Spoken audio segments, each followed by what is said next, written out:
Morning everyone. I'd like to share with you this morning a conversation that I had on Saturday with someone, a Zoom conversation. This was a conversation I had with someone that I'd met at a retreat the year before. Someone that had a fair amount of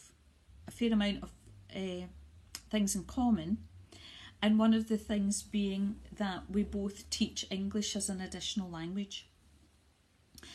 And this woman teaches English as an additional language as a volunteer in Glasgow. And at the time I thought, well, that sounds really interesting to me, and that could maybe be something that I could think about doing.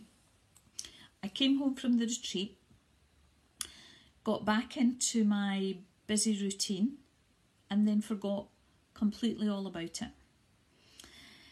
Well, interestingly enough, on Saturday on Zoom, this person was there and they brought up the same subject again about the teaching of English as an additional language.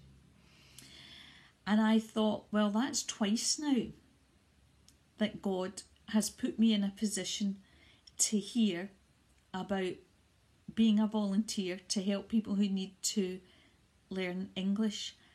And I think that I really need to think more about it. And as I thought about it afterwards, I thought how straightforward that would be for me to help in that way, because that's what I do for a paid job. So it doesn't involve me going away and learning lots of new things that I then have to put into practice. It's just a case of taking what I already do and use it in another context. And I thought that makes a lot of sense.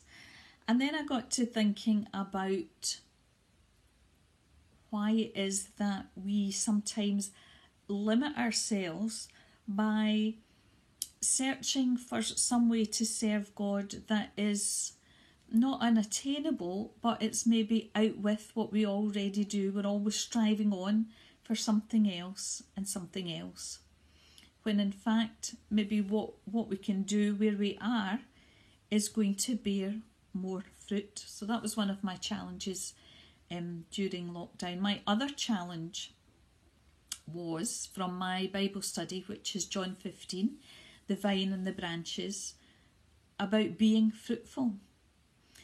And I've been thinking and really re-evaluating how it is that I choose to spend my time, and realising that being busy all the time does not equate always with being fruitful, and how with a bit more thought where you put your time and your energy, you may actually produce more fruit for God. So these have been my two challenges during lockdown. Being fruitful and thinking about the limitations within which everybody works. So I hope you have a fruitful day.